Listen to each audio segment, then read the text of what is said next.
పడిమెట్ల పైకెక్కి గుడికేగు భక్తులకు ఎదురొచ్చే బంగారు స్వామి ఇరుముడులు స్పృశించి శుభమనుచు దీవించి జన బృందముల చేరే జగమేలు స్వామి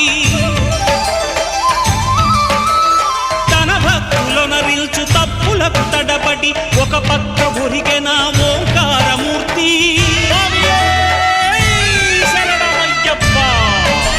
స్వాములైన పడిమెట్ల పైకెక్కాగా